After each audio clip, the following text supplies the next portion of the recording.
전체적인 하나님을 시인하는 부분에 대해서 우리가 살펴봤고요. 이제 더 구체적으로 바로 하나님의 은혜의 복음을 증거하는 구령 그 부분으로 살펴보도록 하죠. 자, 교재 보시면 고린도후서 5장 20절 나와 있죠. 그러므로 이제 우리는 그리스도를 대신한 대사들로서 하나님께서 우리를 통하여 너희를 권면하신 것 같이 우리도 그리스도를 대신하여 너희에게 간구하오니 너희는 하나님과 화해하라.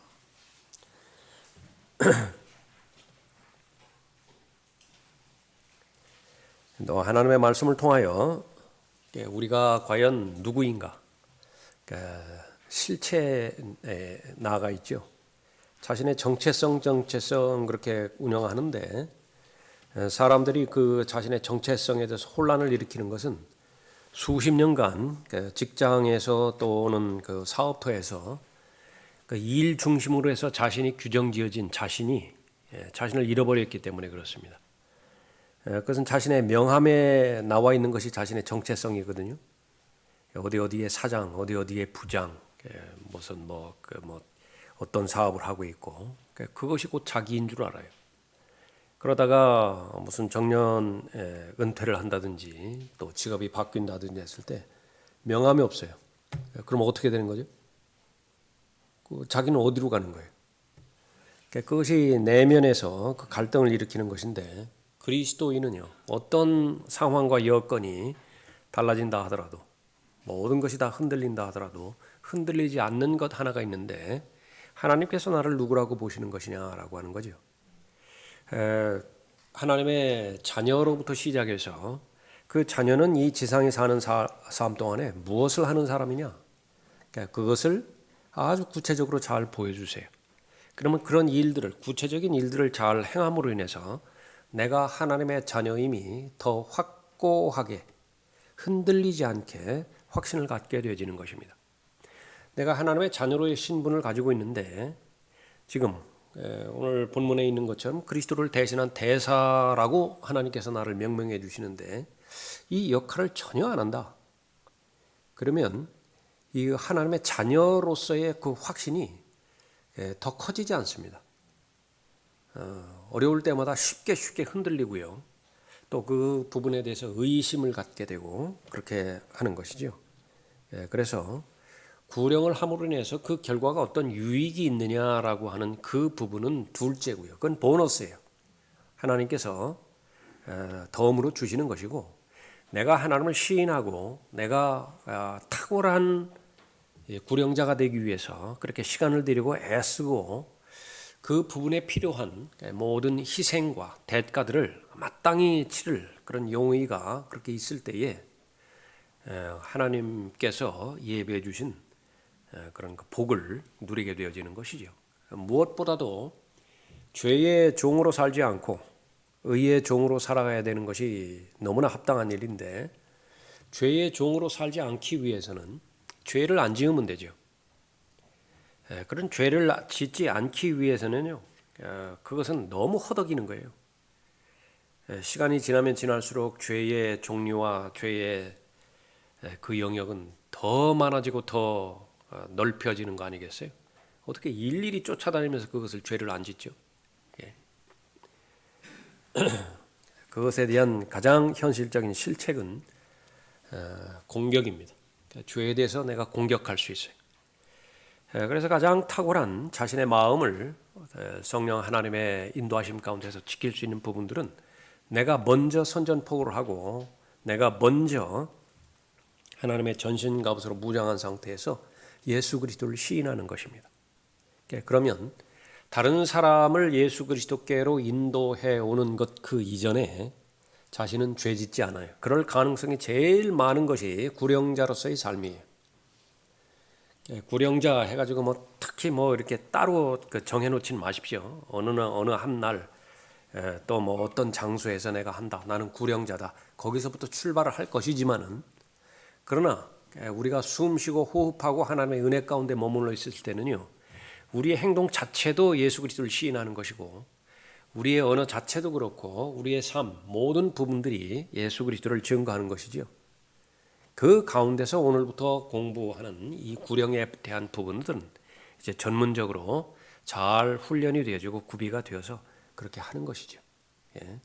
그래서 우리가 하나님께서 나에게 정체성에 대해서 나에게 말씀해 주셨는데 그 정체성을 확인하고 그대로 살아갈 때에 가장 안전하고 또 가장 하나님을 기쁘시게 해드리고 또 하나님께서 존재하신다라고 하는 사실을 내가 알려드리는 것이지요.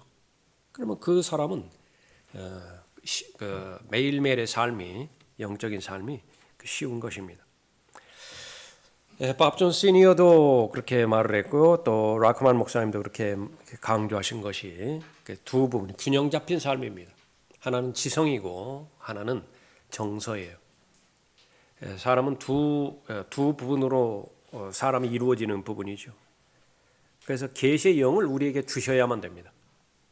하나님께서 성령 하나님께서 계시 성경에 있는 내용들이죠.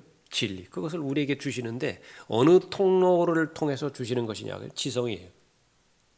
지성이라고. 그래서 이 지성은 늘 하나님의 말씀에 깨어 있어야 되고 하나님의 말씀에 민감해야 되는데 그 조건은 무엇이냐? 그러면 영이 사람의 영이 깨끗해야 됩니다. 거룩해야 되죠.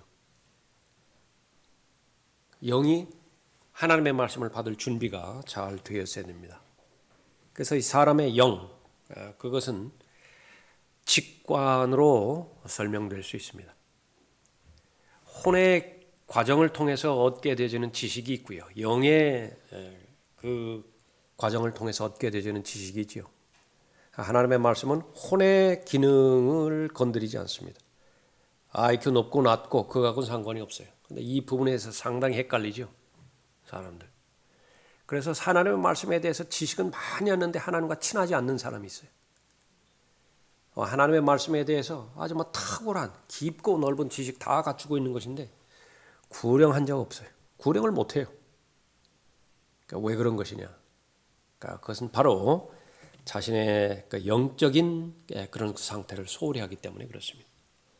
그래서 예수 그리스도의 보혈을 늘 적용하고 하나님의 말씀을 믿음에 있어서의 최종 권위로 두고 하나님께서는 겸손한 자들에게 하나님의 말씀을 계시해 주시거든요. 겸손이라고 하는 것은 무엇이냐? 두 가지로 나누어서 본다고 한다면 내 안에 선한 것이 없다 인정하고 고백하는 것 사람이 이게 어렵죠. 그러니까 이론과는 달라요. 이게 내 안에 선한 것이 없어요. 근데 그럴 것 같지 않거든요. 근데 그 동의를 할 수 있을 때까지 하나님께서는 하나님의 말씀을 통해서 철저하게 내 마음의 동기를 비춰보는 것이요. 마음의 의도가 뭐냐? 드러내어 봤더니 그 선한 것이 없어요. 그래서 옛 사람을 포기하게 만들어 버리는 거예요. 그리고 새 사람으로 살아가게 만드는 거죠. 겸손한 사람이. 또 하나는 이제 하나님의 말씀이죠. 또 하나님의 말씀을 존중하고 존귀히 여기는 것입니다. 구약에서든 신약에서든 하나님께서 존중하시는 사람이 있습니다. 귀히 여기는 사람이 있죠.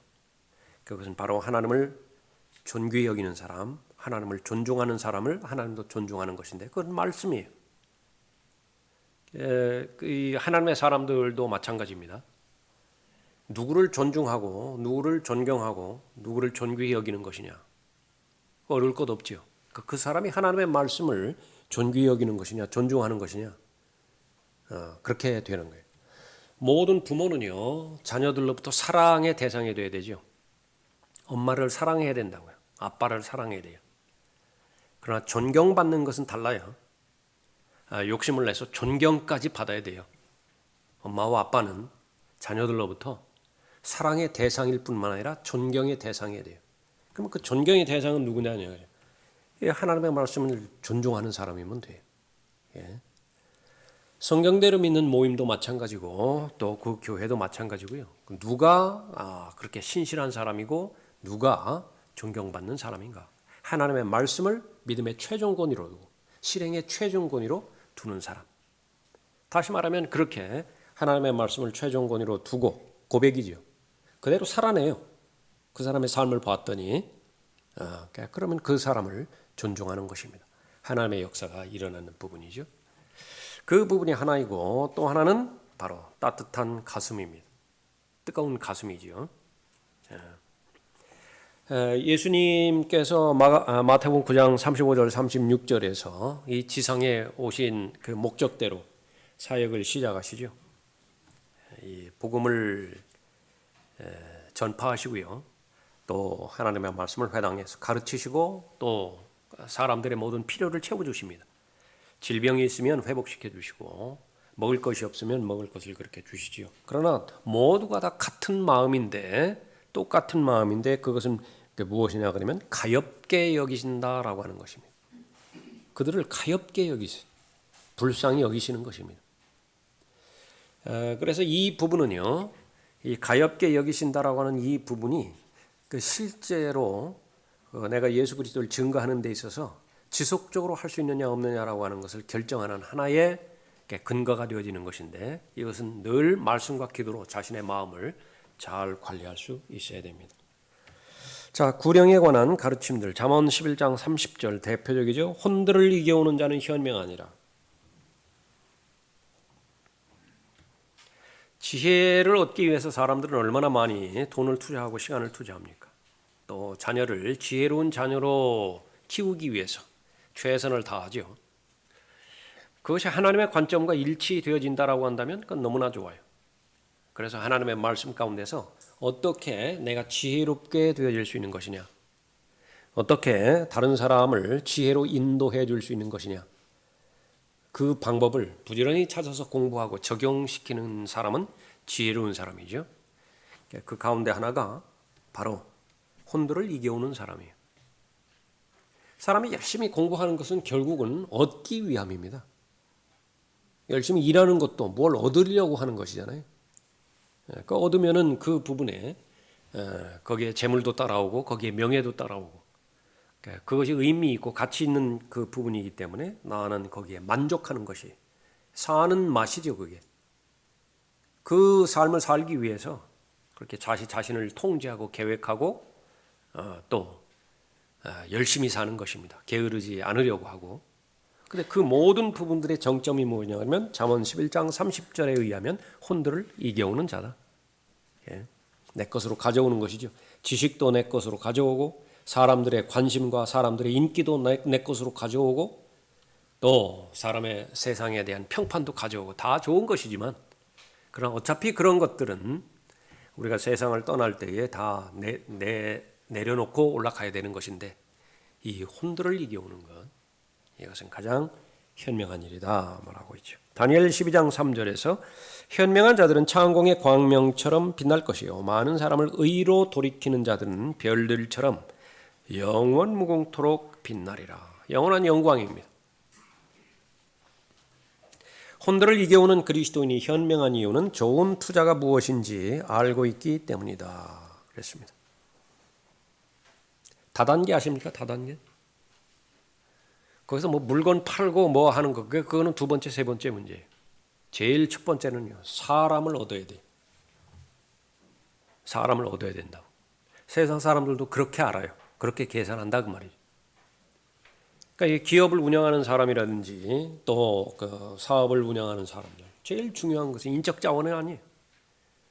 그래서 그 많은 돈을 들여서 해외까지 가서 사람들의 인재를 스카우트하려고 그렇게 하는 것이죠. 예. 그러니까 한 사람이 그 한 기업을 꾸려 나간다라고 하는 그 부분. 그래서 세상의 경영의 그 지표를 볼 때는 5%라고요. 5%. 상위 5%가 그 기업을 인도하는 거예요. 꾸려나는 거예요. 나머지 사람들은 현상 유지만 해주면 돼요. 뭐 준비하라고 할 때 준비하고요. 예, 그러면은 자신의 역할을 하는 것인데 5% 꾸려나간다. 진정한 투자가 무엇이냐? 하나님께서는 혼에 대한 투자라 그렇게 말씀하고 있는 것이죠. 그 사실을 인정하고 아는 사람은 현명한 사람이라 말하고 있습니다. 현명한 그리스도인은 잠정적인 투자에 머무르지 않고 영원한 투자를 한다. 고린도서 4장 18절에서 우리가 바라보는 것은 보이는 것들이 아니요. 보이는 것들, 이걸 뭐 그럼 다 무익한 것입니까? 아니에요. 보이는 것들이 없으면 안 되죠. 보물과 질그릇에 대한 비유를 우리 기억하면 됩니다. 궁극적인 목적은 보물이에요. 근데 보물을 담아 놓을 수 있는 그릇이 없다고 본다면 어떻게 되죠? 우리가 바라보는 것은 보이는 것들이 아니요 보이지 않는 것들이라. 이는 보이는 것들은 잠깐뿐이지만 그러나 의미가 있어요. 계속해서 우리가 살펴보는 보지만 건축물과 거푸집의 관계입니다. 보이지 않는 것들은 영원하기 때문이라. 그러나 그 거푸집에 해당되어지는 것들은 반드시 아무리 작은 영향력이 있다 하더라도 역할을 하는 것이죠. 그런데 전혀 관계가 없는 그 부분들이 있어요. 그거는 낭비고요. 더 나아가면 또 하나님 앞에 죄를 짓는 것입니다. 하나님과 무관한 일들이 그냥 무산하게 그들에게만 나온다면 그것은 자신의 믿음을 유지하기도 힘든 부분일 뿐만 아니라 구령에 대해서는 생각도 못해요. 기도조차 하지 못한다.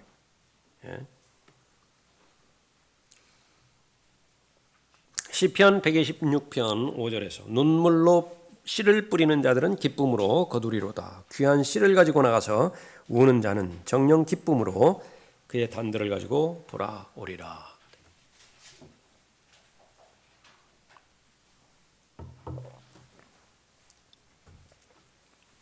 믿음이라고 하는 것은 사실로 받아들이는 것인데 지금 눈에 보여지지 않죠.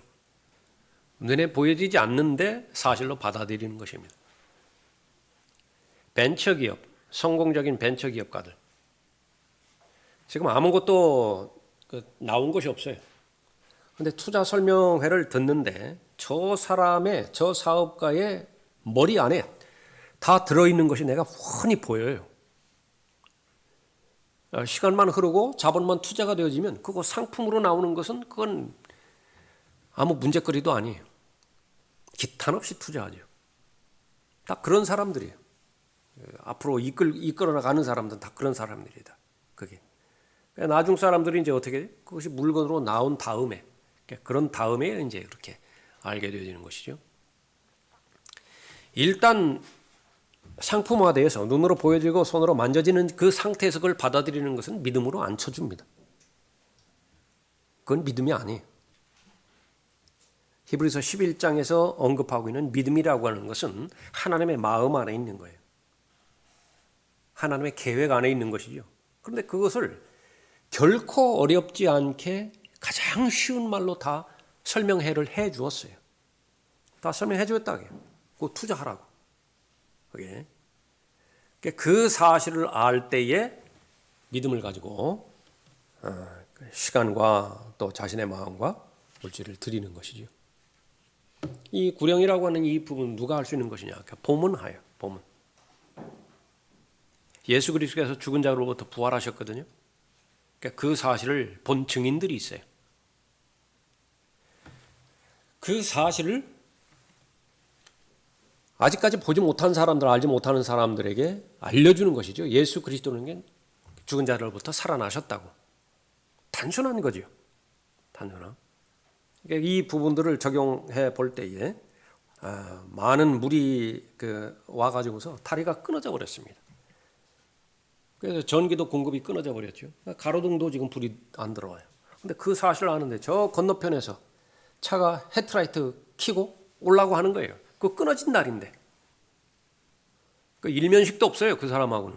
누가 여자인지 남자인지도 알지 못한다. 그러니까 겨우 그 핸드폰 불빛이 밝아야 얼마나 밝겠습니까? 그거 켜가지고서 절대로 오면 안 된다고. 여기 오면 안 된다고. 예. 그 사실을 믿는 사람이죠. 다리가 끊어진 것을 알고 그 사실을 믿어요. 다른 사람이 오면 안 돼요. 나하고 관계가 없는 사람일지라도. 더더군다나 내 아버지 어머니가 그 차를 타고 있다. 그건 더 말할 것도 없겠죠. 그런 부분입니다.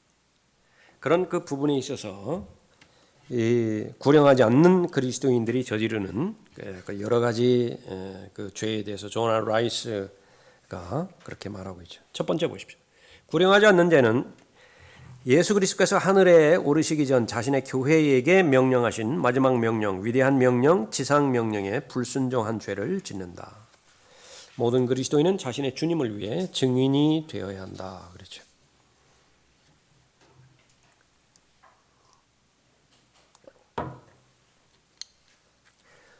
자대 배치 받아가지고서 자신의 부대장이 누구인 것인지 관등성명 알고 그 사람의 인적 상황에 대해서 알고 최종적으로는 명령에 순종해야 되죠.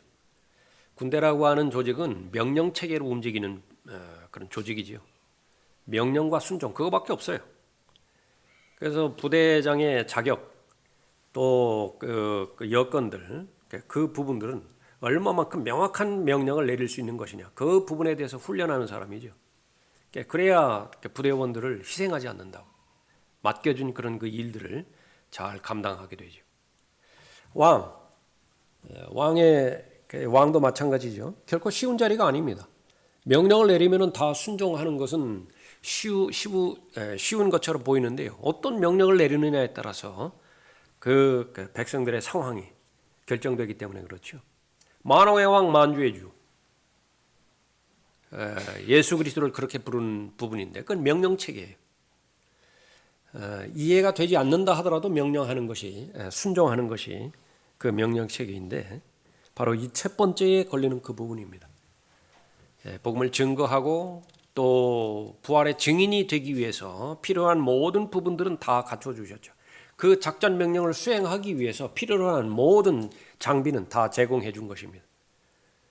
통신이면 통신, 또 무기면 무기, 또 부대원이면 부대원 다 그 제공해 줬다. 그것이 바로 예수 그리스도께서 명령하신 부분이죠. 하늘에 오르시면서 마지막으로 명령하셨는데 그것을 가장 위대한 명령이다. 지상 명령이다. 그렇게 말씀하셨는데 그 구령하지 않으면 거기에 제일 먼저 걸리게 되어지는 것입니다. 두 번째로 구령하지 않는 자는 그리스도에 대한 사랑의 결핍을 보여준다. 예수 그리스도를 사랑한다라고 한다면 그 마음과 생각을 공유하는 사람이죠.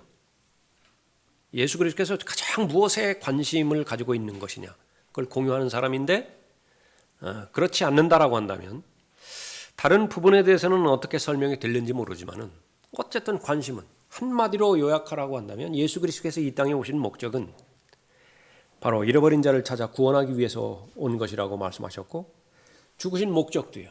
십자가에 달려서 죽으신 목적은 구원의 길을 마련해 놓기 위해서인 것인데 그 부분이 이제 공유가 되기 위해서는 누군가가 필요합니다. 로마서 10장의 진리에 의하면요. 하나님께서 전지전능하신 하나님이신데 전파하는 자 없이 복음이 전달되지 못합니다. 하나님의 말씀에 의하면 그래요. 그러니까 누가 나를 위해서 갈 것이냐 했을 때에 자원하는 자가 없다고 한다면 거기까지 막혀버린다.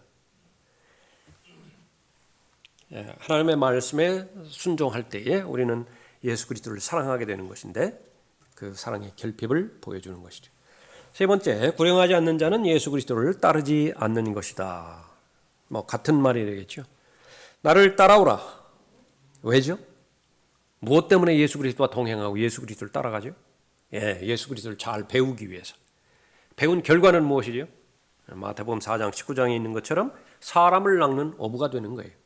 사람을 낚는 어부. 다시 말하면 잃어버린 혼을 예수 그리스도께로 인도해오는 그런 구령자가 되는 것이죠. 그러나 이 구령자가 되지 않는다라고 한다면 바로 주님을 따르는 것이 아니다라고 하는 것입니다. 경배 모임에 참여해서 경배 드리는 거 나쁜 일 아닙니다.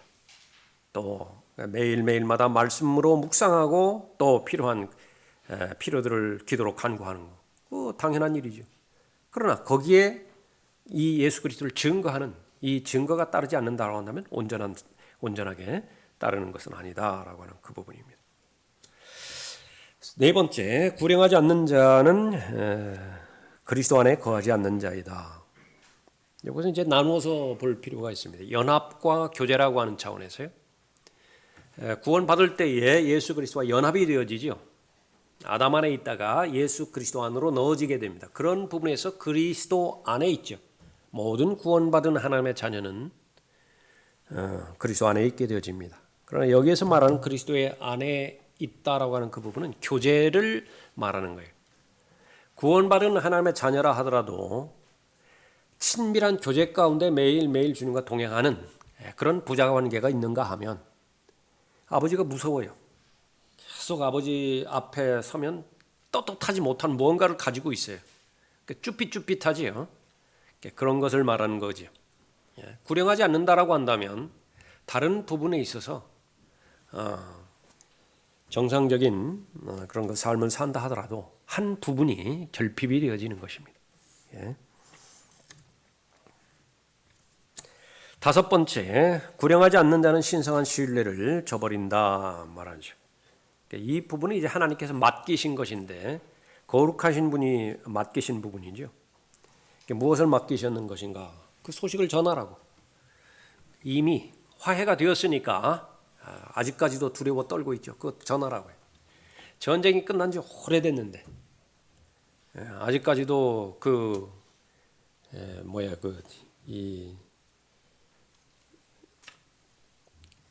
자기 상관에 대해서 아니면은 자기 국가에 대해서 그 충성을 다 죽기까지 한다라고 하는 그 동기 하나로 필리핀 정글에 숨어가지고 수십 년 동안 거기서 항복하지 않고 거기서 계속 사귄다, 생활한다. 아무리 뭐 그렇게 삐라를 뿌리고 그래도 안 속죠.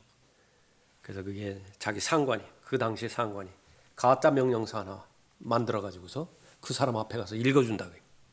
전쟁 다 끝나고 그랬으니까 복귀하라고. 그제서야 복귀했다는 거 아니에요?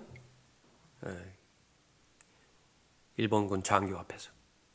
그러니까 그것은 이제 뭐 에피소드에 지나는 일이라고 한다면, 그러니까 실제로 진리에 해당되어지는 부분. 하나님과 죄인이 날 때부터 하나님과 원수 관계인데, 그러니까 예수 그리스도의 보혈로 말미암아서 화해가 되었다. 그 사실을 누군가에게 그렇게 맡겨주신 것이죠. 그러면 다 변화합니다. 다 저주에서 축복으로, 사망에서 생명으로, 둘째 사망, 지옥에서 하늘나라로 다 옮겨놓은 거죠. 누가 전해줄 것이냐? 그 부분을 그 하나님께서 맡겨주신 그 신뢰를 저버린다라고 하는 그 부분입니다. 이것이 당신에게 맡겨진 좋은 소식이다. 당신이 이에 대해 입을 다물고 있다면 누가복음 19장에 나오는 문화 비유에 나오는 악한 종과 같다. 주인이 맡긴 한 문화를 가지고 장사하여 주인을 위해 이익을 남기는 대신에 그 문화를 손수건에 쌓아 묻은 종이다. 당신이 구령하지 않는다면 당신은 무익한 종이다. 당신은 주께서 당신에게 맡겨주신 그 위대한 신탁을 성취하지 못하는 사람이 된다. 여섯 번째, 구령하지 않는 자는 영적 살인의 죄를 저지른다.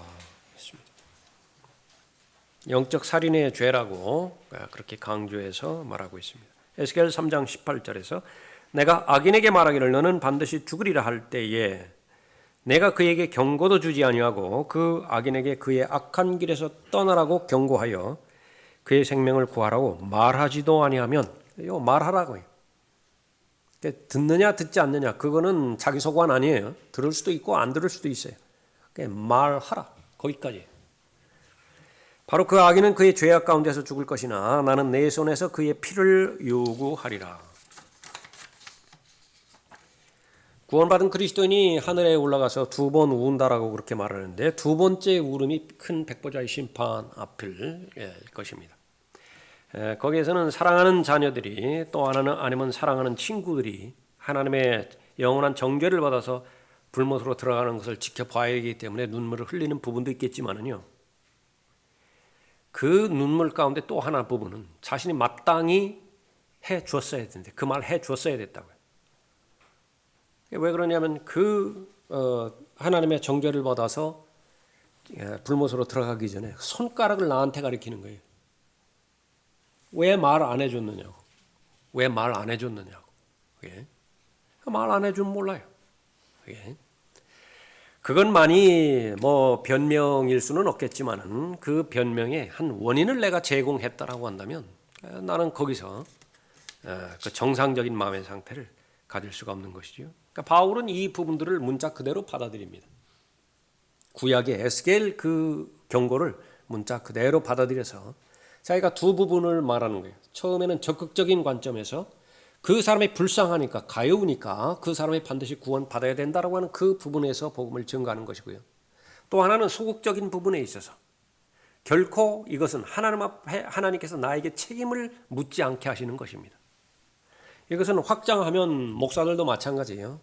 정상적인 설교자와 정상적인 목사라고 한다고 한다면 제일 첫 번째로는 하나님께서 맡겨주신 약물이기 때문에 잘 양육하기 위해서 그리스도의 심판석에 최상의 상태에서 세우기 위해서 말씀을 부지런히 전달하고 가르치고 또 선포하는 것이죠. 또 하나 양면성은 그 목자도 그리스도의 심판석 앞에 서야 됩니다. 1차적으로 성도들에게 그 말씀을 전해야 되죠. 근데 전하지 않으면 성도가 어떻게 알아요? 모르지요. 그래서 그리스도의 심판석에서 자신의 목사를 가르치는 일이 없어야 돼요. 왜 나한테 이런 걸 가르쳐 주지 않았느냐고. 왜 교회를 그렇게 수십 년 동안 다녔는데 구원받을 수 있는 방법을 나한테 가르쳐 주지 않았느냐고. 계속해서 무슨 헌신이니 섬김이니 봉사니 뭐 11조니 이런 거는 계속 해놓고 어떻게 지옥으로부터 혼이 어떻게 구원받는 것인지 그거는 말해주지 않았느냐고. 왜 그리스도의 심판석에서 그렇게 강조하지 않았느냐고. 또 큰 백보자의 심판석에 대해서 교리적으로 명확하게 가르쳐주지 않았느냐고. 그걸 내가 알았더라고 한다면 이런 상태에서 서지는 않았을 거 아니냐. 그 모든 것이 담겨져 있는 것입니다. 거기 사도행전 20장 26절이죠. 그러므로 내가 오늘 너희에게 증거하노니 모든 사람의 피로부터 내가 깨끗하니 이는 내가 하나님의 모든 계획을 조금도 주저함이 없이 너희에게 전해 주었습니다. 당신이 증거하지 않는다면 당신은 죄인들을 죽게 놔두어 지옥에 가게 하는 죄를 범하게 하는 것이다. 어떠한 경고나 그 저주로부터 피할 기회도 주지 않고 말이다. 율법 아래서는 그러한 행위는 살해할 의도를 가지고 죽이는 것은 살인은 아니나 과실치사에 해당한다. 과실치사는 어떤 사람을 죽게 놔두는 것이다. 그렇게 행하는 것에 대해 의도하지 않고 말이다. 그것을 막을 어떤 것을 행할 때 그렇다. 미필적 고의에 의한 살인 많이 들어보셨죠? 영적으로도 적용이 되어지는 것입니다. 내가 손길을 내밀지 않고 그냥 지나가면 그 사람이 앞으로 어떻게 될 것인지 뻔히 알아요. 지금. 그걸 알고 있음에도 불구하고 그냥 지나가 버렸다. 살인이에요. 미필적 고의에 의한 살인이라 말하죠.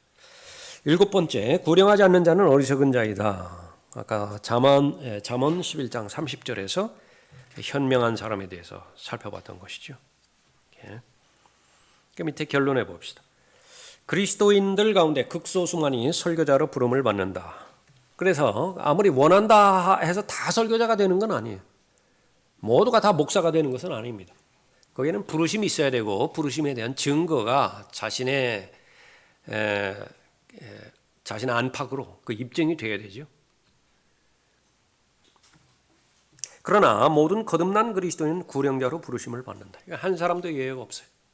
모든 사람은 다 증인입니다. 구령자는 사람들을 그리스도께로 이겨오려고 애쓰는 개인적인 증인이다. 애쓰는 거예요. 애쓴다라고 하는 것은 바로 무엇 다른 말로 표현한다면 설득시키는 거예요. 제일 1차적으로 설득을 시켜야 돼요. 설득을. 그러려면 어떻게 되는 것이냐. 확신 있는 것만 얘기하면 됩니다. 내가 확신이 없는데 긴가민가 한 것이다. 그것이 논리적으로 체계적으로 전달이 된다 하더라도 거기는 성령이 역사 안 해요.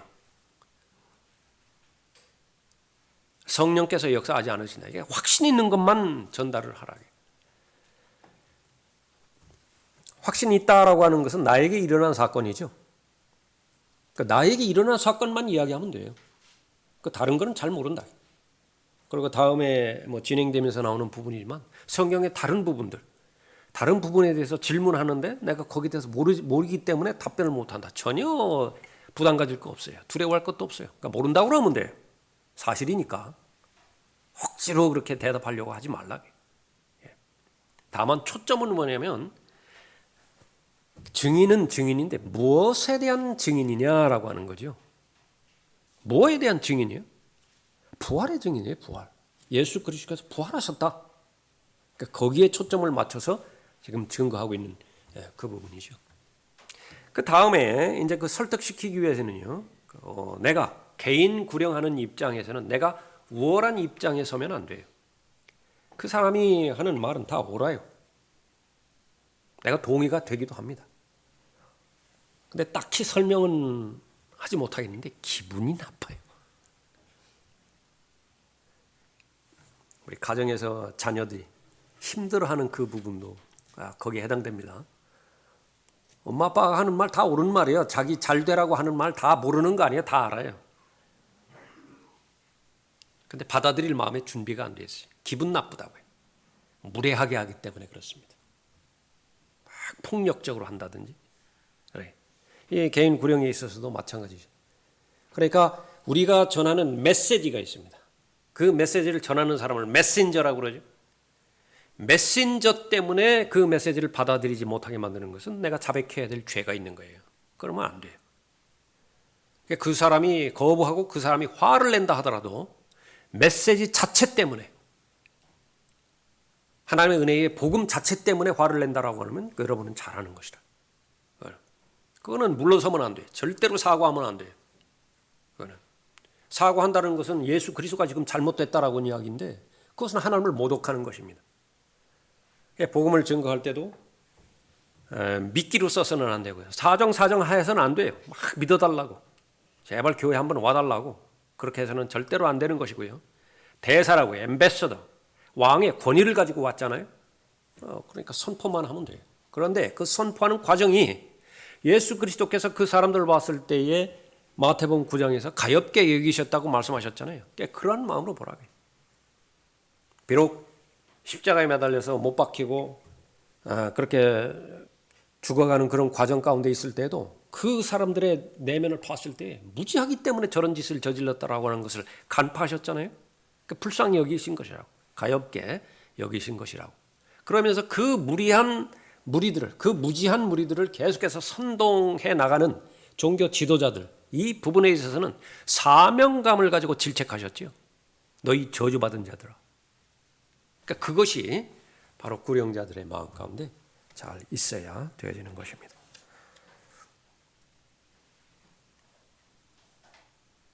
계속 읽어보면 구령자는 사람들을 그리스도께로 이겨오려고 애쓰는 개인적인 증인들이다.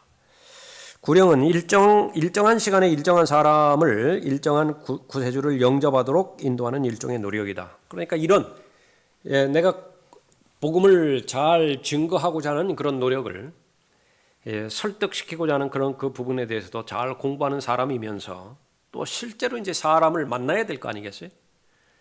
이 구령은 아무리 많이 기도하고 아무리 많이 공부한다 하더라도 교실 안에서는 절대로 이루어지지 않아요. 집안에서는 절대로 이루어지지 않는다.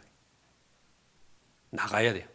나가야 된다. 나가야 뭐가 첫 단추라도 꿰어지는 것이지 그러지 않는 것이요. 그런데 이제 이 부분은 이것이 하나님의 거룩한 일이라고 한다고 한다면 늘 우리가 의식해야 되는 부분이 있습니다. 의식해야 되는 부분. 성령께서 하시는 일은 반드시 마귀가 개입하게 돼 있고 공격하게 돼 있어요. 성령은 어디를 통해서 역사하시죠? 물어보나 마나 생각과 마음이에요. 내 생각과 마음을 통해서 성령의 생각이 실행이 되어질 수 있도록, 실천이 되어질 수 있도록 하죠. 마귀 역시 마찬가지입니다. 마귀도 나에게 생각을 넣어주죠. 그 생각 가운데 하나는 뭐냐면 우선순위 뒤바뀌는 거예요. 고도의 전략입니다. 다 옳은 일들이에요. 나쁜 일 아니에요. 죄 짓는 일들 아니라고요. 그 하나만 놓고 보면 하나님을 기쁘시게 하는 모든 일들인데 그것이 의미 있기 위해서는 우선순위가 잘 자리 잡혀야 됩니다. 잘 자리 잡혀야 된다. 경배 시간에 경배 드려야 된다고요. 기도 시간이면 기도해야 되고요. 공부 시간이면 공부해야 되고 일하는 시간은 일해야 돼요. 그때 성경 뒤지기지 말고.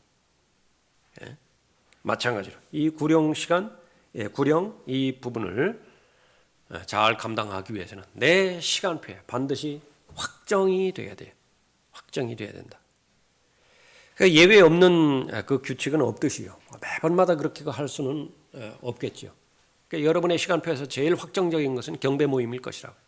주일에 그 시간 확정되어지는 거. 웬만하면 그거 변경시키지 않겠죠. 그러나 피치 못할 사정도 있을 것입니다. 그러니까 그 관점에서 본다면 그러한 액면 그 가치 가운데 그 가치만큼이나 그것을 시간을 할애를 해야 된다라고 하는 거지. 그 부분이요. 그러니까 그렇게 될 때에 이 구령에 대해서 지속적으로 유지가 될 수 있는 것입니다. 자, 오늘은 여기까지 하겠습니다.